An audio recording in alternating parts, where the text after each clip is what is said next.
I had a purpose. I wanted to be one of the best basketball players to ever play.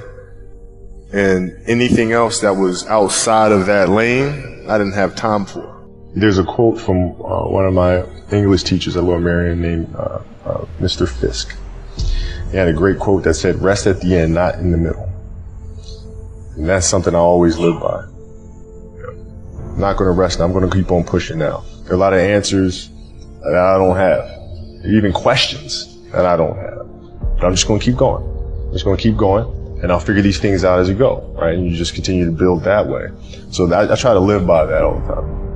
At what age did that goal become crystal clear? I made that deal with myself at 13 years old. At 13 years old? 13 years old. That's the deal I made. Crystal clear about it? Crystal clear. And where did inspiration come from? The love of the game.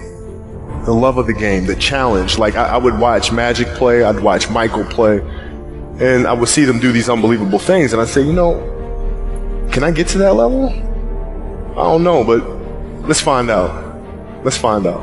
And so that curiosity to see where I could push this thing led me down that path, I think. I had a summer where I played basketball when I was like 10 or 11 years old, and here I come playing, and I don't score 1 point the entire summer. Not a free throw, nothing, not a lucky shot, not a breakaway layup, 0 points. And I remember crying about it and being upset about it. And my father just gave me a hug and said, "Listen, whether you score 0 or score 60, I'm going to love you no matter what." Wow. Now that is the most important thing that you can say to a child. Because from there, I was like, okay, that gives me all the confidence in the world to fail. I have the security with it. But the hell with that, I'm scoring 60. And from there, I just went to work. I stayed with it. I kept practicing. I think that's when the idea of understanding a long-term view became important. Because I wasn't going to catch these kids in a week. I wasn't going to catch them in a year, right? So that's when I sat down and said, okay, this is going to take some thought, right? What do I want to work on first? All right, shooting. All right, let's knock this out. Let's focus on this. Half a year, 6 months, do nothing but shoot.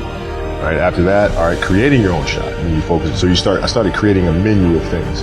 When I came back the next summer, I was a little bit better. I scored. Yeah, it wasn't much, right, but I scored. And this is 12, 13. 12, 13. And then 14 came around, back half of 13, 14 years old.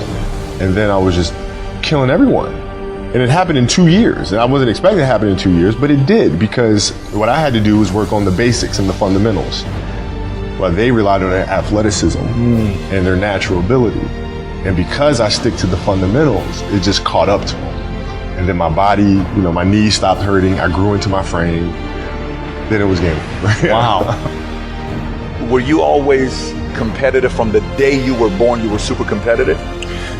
Competitive with things that I participate in. So I'll put it to you this way. So basketball for me was the most important thing. So everything I saw, whether it was TV shows, whether it was books I read, people I talked to, everything was done to try to learn how to become a better basketball player. Everything. And so when you have that point of view, then literally the world becomes your library to help you to become better at your craft. So at 13 years old, I had a kill list. And so, they used to do these rankings, it was Street and Smith basketball rankings. And I was nowhere to be found because I was like 6'4", scrawny, like 160 pounds soaking wet. So I was like 57 on the list. And so I will look at 56, 55, all the way up to number 1, who these players are, what club teams they played for. So when we go on an AAU travel circuit, I got to hunt them down. Right? And so that became my mission in high school, is to check off every other person, all those 56 other names, hunt them down and knock them down. So when we played at 13, I would size you up and see what your strengths and weaknesses are. How do you approach the game? Are you silly about it? Are you goofy about it? Are you good at it just because you're bigger and stronger than everybody else? Right? Or is there actually thought and skill that you put into it? Right? And when I'd play to my weaknesses. I always work on the things during those games that I was weak at. Left hand, pull up jump shot, post game. Right? So I have a strategy. What was really your work ethic like, and for how long did you stay disciplined? Well, I mean, every day. I mean, since, 20 years. I mean, it was an everyday process and trying to figure out strengths and weaknesses. For example, jumping ability. Now, my vertical was a 40, it wasn't a 46 or a 45. My hands are big, but they're not massive. Right, so you got to figure out ways to strengthen them so your hands are strong enough to be able to palm a ball and do the things that you need to do. Quickness, I was quick, but not insanely quick. I was fast, but not ridiculously fast. Right, so I had to rely on skill a lot more. I had to rely on angles a lot more. I had to study the game a lot more. And but I enjoyed it though. So like from the time I can remember when I started watching the game, I studied the game and it just never changed. What does losing feel like to you? It's exciting. Why is it exciting? Because it means you have different ways to get better.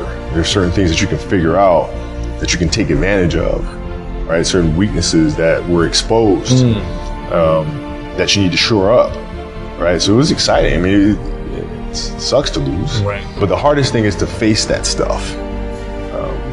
That's a really, really tough challenge. How did you get mentally and emotionally so strong where it doesn't bother you? Well, you got to look at the reality of the situation. Like for me, it's not, you kind of got to get over yourself, right? And then after that, it's okay, well, why did those air balls happen? Got it. I didn't have the legs.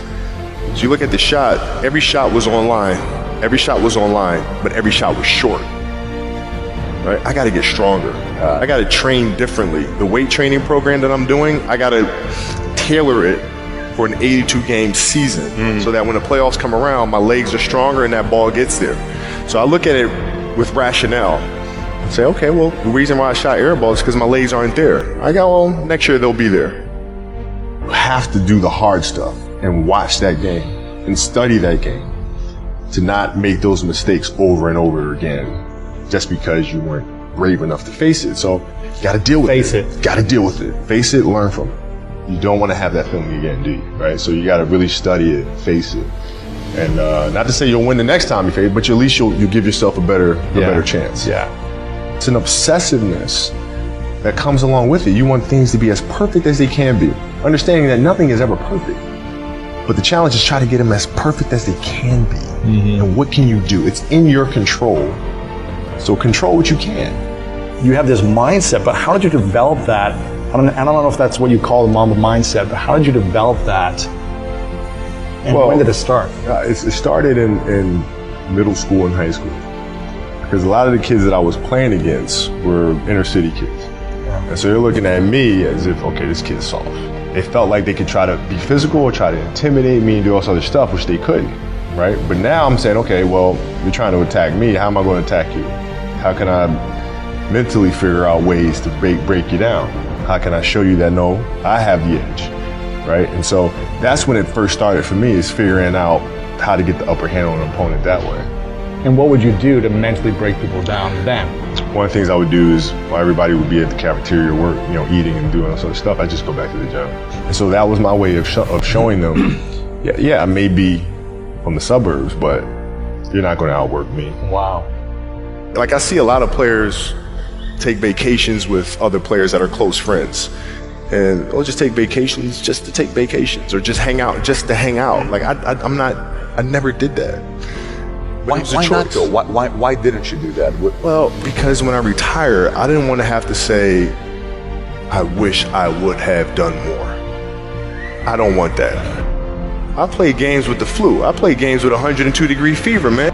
We had a game against Toronto in 2000, and Vince was tearing the league up. My back was jacked. So I would be in the layup line like, okay, there's a lot of days where you can rest and recover. Today ain't one of them. Your back can bother you any other day. That ain't bothering me today.